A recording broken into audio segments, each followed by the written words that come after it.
Assalamualaikum warahmatullahi wabarakatuh. Sampurasunun, sampurasun. Wargi-wargi baraya pecinta dongeng Sunda anu di mana beayana. Alhamdulillah kalayan kudratillahi robbi qadaratin maha kawasa urang tiasa ditepang dangu deui sareng simkuring kang tile dina acara carita Sunda tanapi dongeng Sunda. Nyaeta baris nuluykeun hanca carita anu katunda masih dina judul Ratu Genderuwo.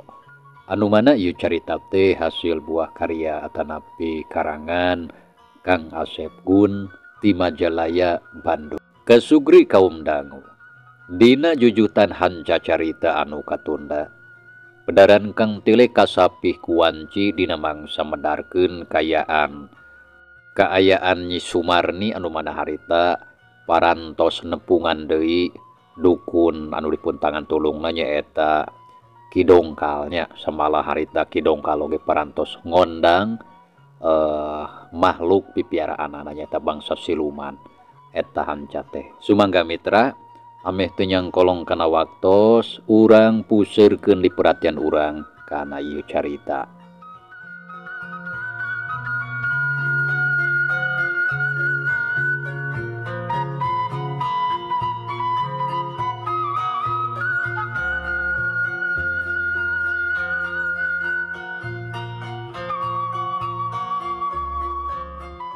Kesugri kaum dangu kocapkeun dina waktu anu sarua tapi tempat anu beda.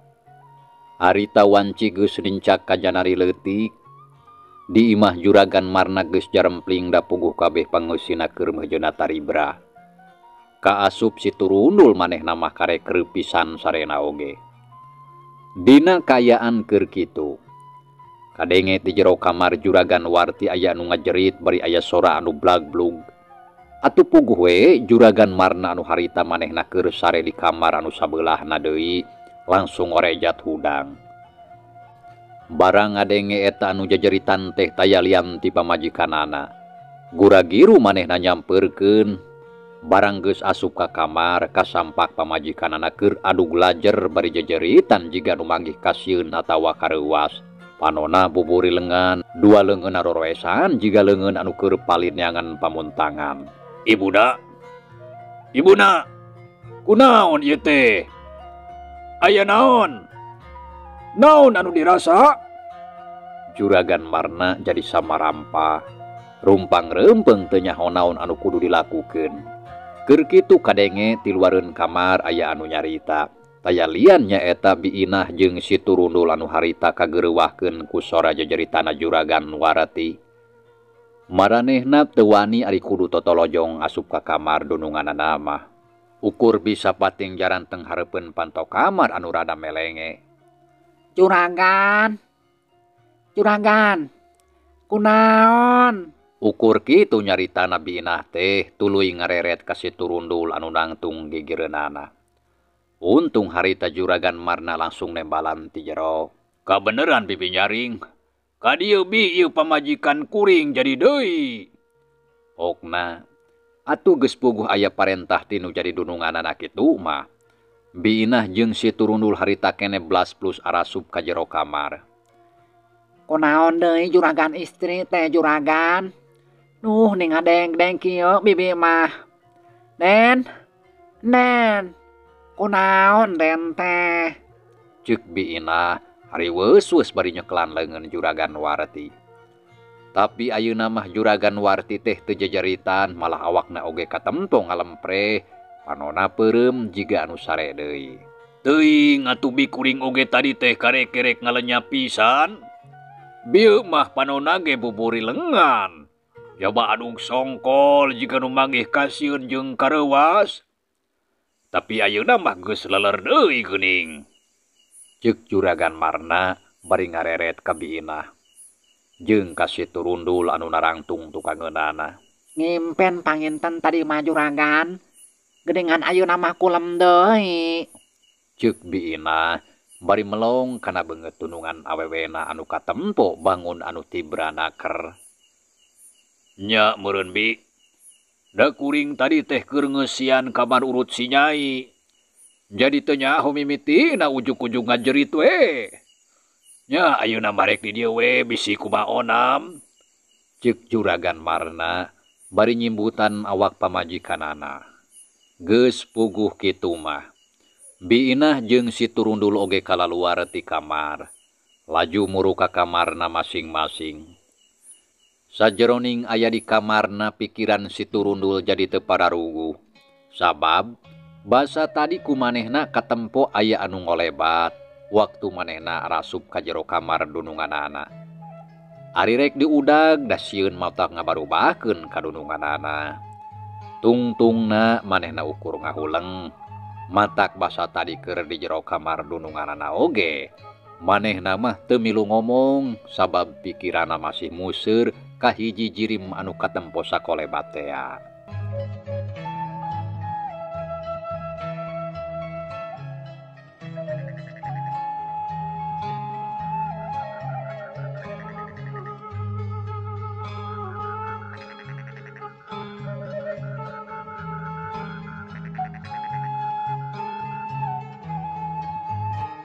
Aing boga kayakinan pasti kakula warga dunungan aing teh aya anu deleka anu ngahajang ngirim panyakit ku cara ngaheureyan atawa teluh. Bener Juragan Marna teh lain munjung ari kieu mah. Yakin aya anu ngaguna-guna ti jelema anu mikangewa. Tapi saha jelema nanya? Aing kudu nyilidik nepi ka bisa kapanggih jeung bisa nyingkahkeun sakabeh jurig anu ngaganggu ka kulawarga dunungan aing. Kitu galecokna dina jero hate si Turundul.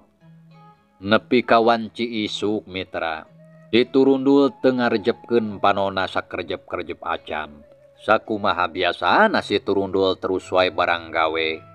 Migawe pagawean anu geus biasa dipigawe unggal poe. Ti mimiti nyebor peplakan, sasapu, ngepel, beberes imah, jeung sajabana deui.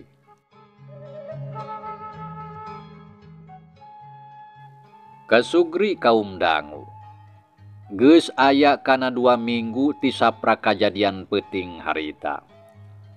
Bener wae kayaan Juragan Warti teh jadi balik deui jiga ti heula.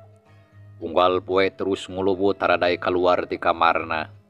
Ditanya tara ngajawab. Beungeutna kacidah ropakna mungkuh matak pikawatireun.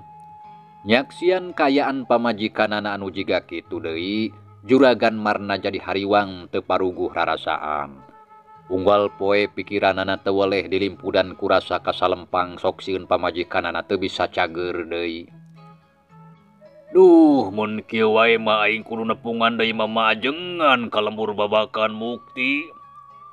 Naha pamajikan aing jadi kitu deui, karek oge sababaraha minggu cageurna teh. Boro geus atoh aing teh, na kunaon atuh jeung saha jelemana mun nya teh mah aya anu deleka ka kulawarga aing. Kitu gerentesna Juragan Marna nalika manehna keur diuk di sisi ranjang bari melong ka pamajikanana anu keur diuk bari nangkep tuur. Buukna kusut panonna celong, teutepna kosong jiga anu jarauh paninengan. Bu, ibuna bade tuang? Ti enjing teu acan kausiana naon? Ceuk Juragan Marna. Bari neuteup seukeut kana beungeut pamajikanana. Tapi ari anu ditanya jeung ditawarana mah jongjon we jiga anu teu mirosea. Malah jiga anu teu ngadenge-denge acan. Teteupana kosong molongpong bangun taya kahirupan. Antukna Juragan Marna ukur bisa ngarahu. Memang da geus teu aneh metra. Unggal poe geus salila pamajikanana dina kayaan keur kitu mah diajak ngomong ge tara ieu nembalan. Boro-boro kanembalan, teu mirosea acan, anteng we dina alam lamunanana. Kocapkeun waktu isukna mitra. Isuk keneh Juragan Marna geus saged sabab manehna poe eta aya maksud pikeun nepungan deui mamaajengan soleh ka lembur babakan mukti. Nu aya di wewengkon Bandung teh. Gancangna carita, Wanci memeh asar juragan Marna geus balik deui ka imahna bari ngiringkeun Mama Ajengan Soleh. Anu saterusna tuluy we Mama Soleh teh ngubaran deui juragan Warti saparti ti heula. Sanggeus sagala rupana beres. Terus weh Mama Ajengan teh amitan. Teu loba nu dijelaskeun ku anjeunna oge ngeunaan panyakit anu harita keur karandapan ku juragan Warti. Ngan nyebutkeunna cenah juragan Marna ulah petot-petot ngadua ka Nu Maha Kawasa sangkan sagala rupa pangaruh goreng anu aya dina diri pamajikanana sagancangna musnah. Supaya anu gering bener-bener sadar kana diri anu sajatina. Lian ti kitu Mama Ajengan ge nyarankeun ka juragan Marna sangkan pamajikanana ngalobakeun ngucapkeun istighfar eling ka mantenna. Geus nyarita kitu mah saterusna juragan Marna harita keneh indit deui pikeun jajab Mama Ajengan ka lemburna. Wanci liwat tengah peuting mitra. Juragan Marna geus nepi deui ka imahna. Basa manehna asup ka jero kamar katempo pamajikanana keur peureum bangun anu tibranaker. Alhamdulillah. Mudah-mudahan we atuh ulah katutuluyan deui. Asa marojing ja ari pamajikan kieu wae mah rek indit-inditan ge. Nanaon atuh sabenerna anu tumiba ka pamajikan aing teh? Disebut panyakit biasa da ceuk pamantri mah sehat awakna mah. Mama Ajengan oge teu ngajelaskeun anu satara basna ngeunaan kasakit anu aya dina diri pamajikan aing teh. Aing mah curiga lain panyakit biasa. Bisa jadi panyakit kiriman manusia anu ngewa ka kulawarga aing. Tapi naha saha nya jelemana. Dararasaan aing mah asa teu boga musuh. Kitu galecokna hate juragan Marna. Bari anteng neuteup kana beungeut pamajikanana.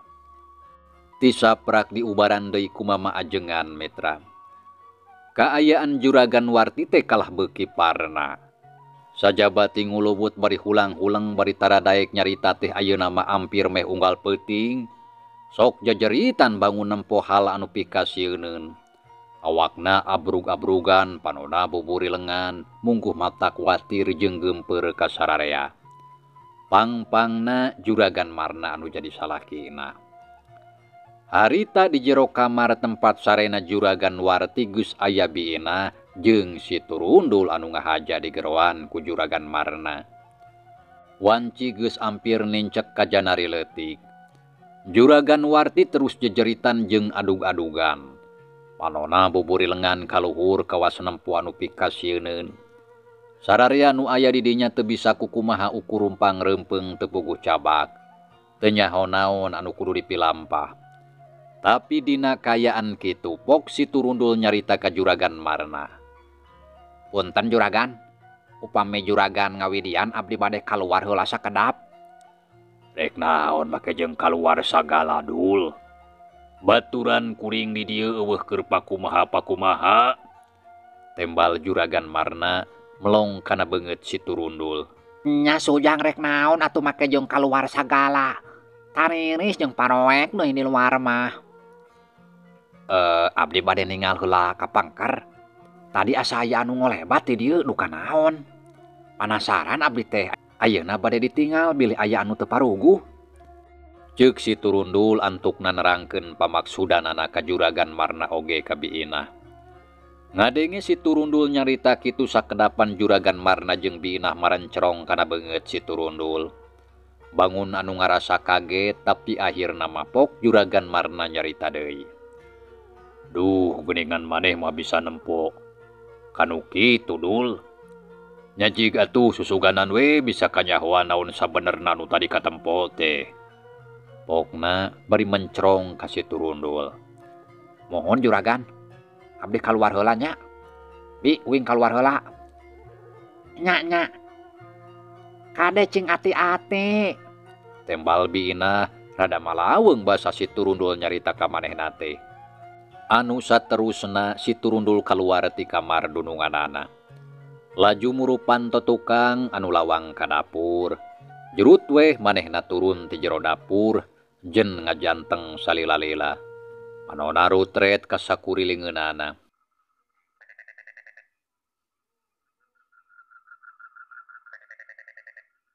Nah siluman nahaon nu tadi katempo ku aing basa di kamar juragan Marna teh.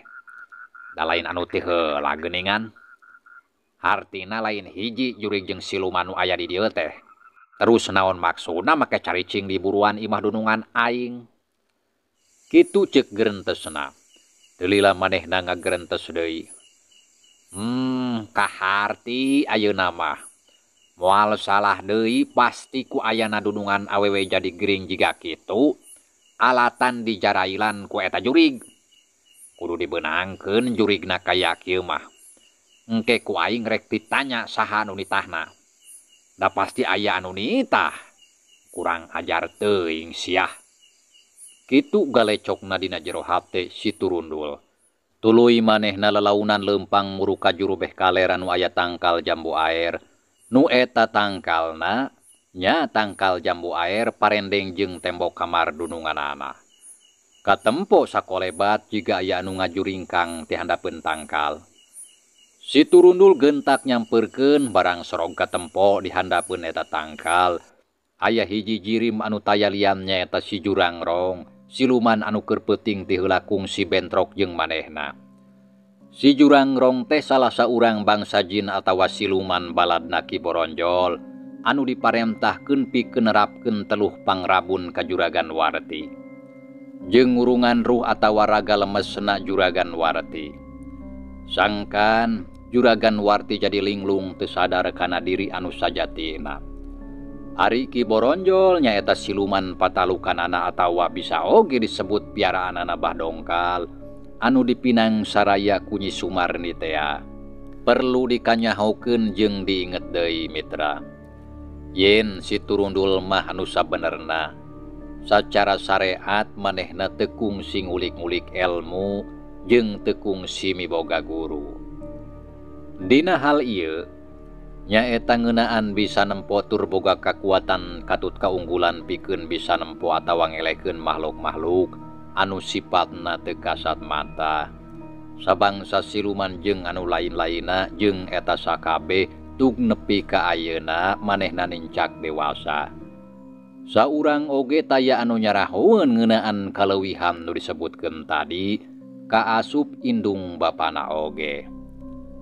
Estu bawaning ti lahir jadi ulah nanyakeun deui kumaha si Turundul mimitina jeung saha guruna. Nepi kami banda kakuatan jiga kitu teh. Oge ngeunaan Bah Juhri anu waktu baheula muhit ka siluman sejen salian ka Ratu Centring Keling. Nyata na Ratu Genderebot tea. Nyaeta Bah Juhri tetela manehna teh muhit oge ka siluman laina. Dina hal ieu nyatana ka Ratu Sancaweling, ratuna siluman orai. Ari sabab henteu teuing hiji lalakon kudu ditetek secara gemet di awal. Anu penting engke kadituna bakal dijelaskeun jujutanana supaya kaharti. Oge ngeunaan adi-adina si Turundul nu diwadalkeun ku Bah Juhri tea. Dina ieu carios teu dicaritakeun sacara gemet. Ngan engke oge kahareup bakal kasamper deui bakal dicaritakeun. Jadi henteu ujug-ujug jiga anu teu ngajalur. Sabab caritana oge dacan lekasan alias panjang keneh. Saha maneh? Keur naon ngajedog di dinya? Jurig atawa siluman? Ceuk si Turundul mencerong ka si Jurangrong anu jirim narada kahalangan ku tangkal. Jadi teu apaleun si Turundul oge yen eta makhluk teh kungsi bantrok jeung manehna. Ari anu ditanyana, gajeleng langsung ngagajeleng ka hareupeun si Turundul bari nyangereng. Gedingan sia. Sabenerna naon pamaksudan sia hah? Ngadon kakalayaban di sakurilingeun imah dunungan aing. Pasti sianya anu ngajadikeun nunungan aing anu awewe jadi gering jiga kitu teh. Urang ajar sia. Si Turundul nyentak. Sidik ayeuna mah kumanehna katempo kalawan eces. Panggih deui jeung sia siluman beurit. Ari sia keun nanyahaon ngajedog wae di buruan imah si Marena. Patalukana na sia teh nya. Patalukana na si Marena. Pokna keukeuh nganggap kasih turundul teh siluman pedah bisa ningali kana jirimna. Da ceuk pamikirna, bangsa manusia mah moal bisaeun awas ka manehna, ari lain bah dongkal mah. Goblok sia. Pok deui ka aing nyebut siluman. Ngahina sia teh ka aing. Dibebekeun tah sungut teh. Cacap nyarita kitu. Sabrut leungeun si turundul nyaho-nyaho geus nyeprut kana beungeut si Jurangrong. Si Jurangrong rikat ngalegotkeun awakna ka gigir. Henteu ngaleungit ayeuna mah sabab manehna hayang ngadu jajaten sacara terang-terangan jeung si turundul. Tapi si turundul memang lain jelema biasa. Leungeun kencana hideung nyaho-nyaho geus ngajelebet kana beungeut si Jurangrong. Hiuk. Wayaw, licik sia siluman beurit. Licik sia licik. Cenah bari nungkup beungeutna nu karasa panas jeung nyanyautan. Di podaran sia ku aing siluman jurig jarian goreng patut. Rasakeun yeuh. Jelepung. Jebrot, habak. Jelebet. Tenggelan jeung tajongan si turundul geus teu bisa dihalangan deui. Langsung pasusul-susul pating jarbrod keuna kana sakujur awak si Jurangrong. Puguh ge asa piraku mun ceuk anu teu nyaho jeung teu apal ka si turundul mah. Maknya aya siluman bisa kabeunangan dicecer seperti kitu ku bangsa manusia. Pan biasana sakuduna ari bangsa siluman mah elehna teh ujajampean katut ilmu atawa ajian anu luhur. Tapi pikeun si turundul mah henteu kitu. Rek ngalawanan jurig naon wae oge estu secara jiga keur ngalawanan jelema wae. Sabot keur kitu, beuleugeudeug hiji jirim anu rupana teu pati jauh jeung si Jurangrong. Da memang sabangsana meureun. Tapi ieu mah katempona leuwih garang tur pikasieun batan si Jurangrong. Pok eta makhluk nyarita ka si turundul. Sia mah lain bangsa jurig atawa siluman geuning. Manusia sia mah. Tapi nyaha bangsa manusia teh beungeutna teu pati jauh jeung bangsa siluman. Pokna bari ditungtungan ku ngabarakatak seuri. Atuh puguh we si turundul teh lain deui panas jeung nafsuna. Asa tegenah dihina seperti kitu bari jeung anu ngahinana oge ukur bangsa jurig jarian deui. Nu beungeutna leuwih goreng patut batan bangsa manusia. Goblok sia ka mana karepnya capek teh. Dasar jurig-jurian goreng patut. Sagoreng patutna bangsa aing masih goreng patut bangsa sia, goblok. Saha sia? Baturna si Jurangrong. Sok maju kelut sia jeung aing. Cenah bari nyerenteng ka hareupeun eta makhluk.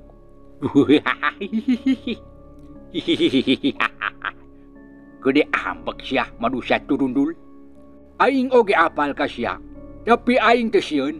Sok urang ngadu ilmu tur pangabisa jeung aing. Yeuh lamun sia teh nyaho, aing nu katelah Ki Sabrong balad kahijina Ki Poronjol. Anu waktu ieu keur ngajalankeun tugas pikeun ngurung sukma atmana manusia anu aya di jero gogobrok ieu. Pokna bari molotot ka si turundul.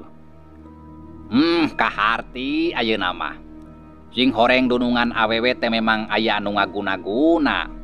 Nya sia jeung batur-batur sia anu dijieun alatna. Ayeuna aing rek nanya, saha anu nitahna? Nu nitah ka sia saha? Ceuk si turundul geus paham ayeuna mah.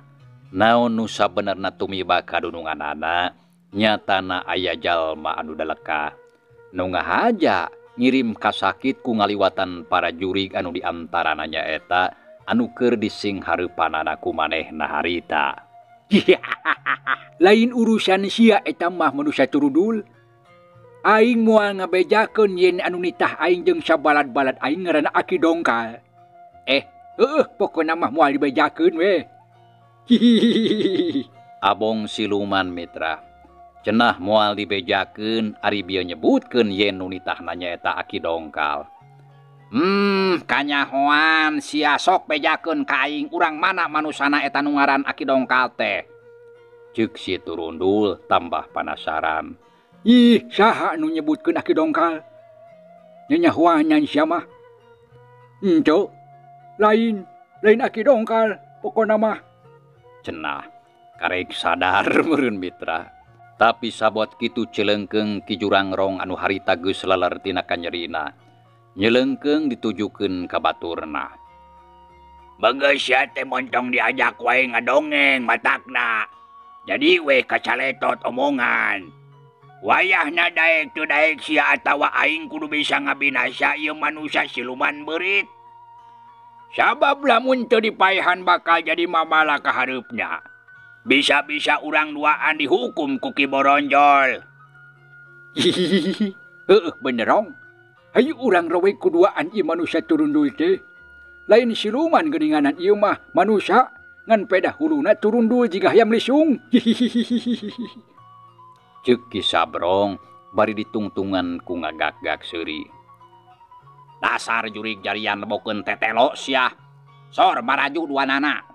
Ceuk si turundul geus teu bisa nahan deui amarahna. Seak belesap. Si jurang rong jeung Ki Sabrong babarengan ngarontok ka si turundul.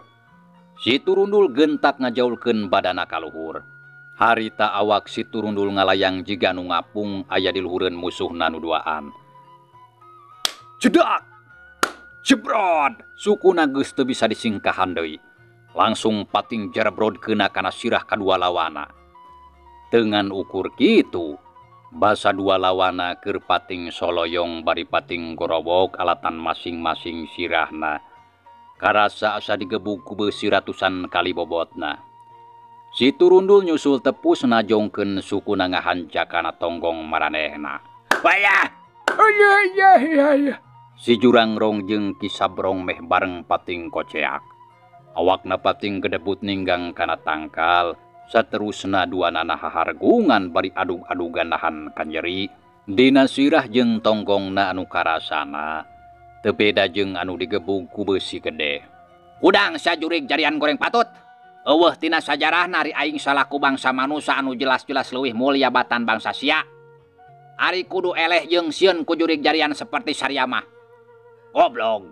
Ukur manusia-manusia anu aripis iman jeung bodoh balilu anu bisa eleh jeung sieun ku bangsa sia mah. Wayahna ayeuna keneh sia duaan ku aing rek dibinasakeun. Sabab geus ditetelakeun deuleu dina hadis jeung Quran ge. Bangsa setan marakayangan jiga sia mah mangrupakeun musuh anu nyata bangsa aing. Si turundul meuni norolang nyaritana teh.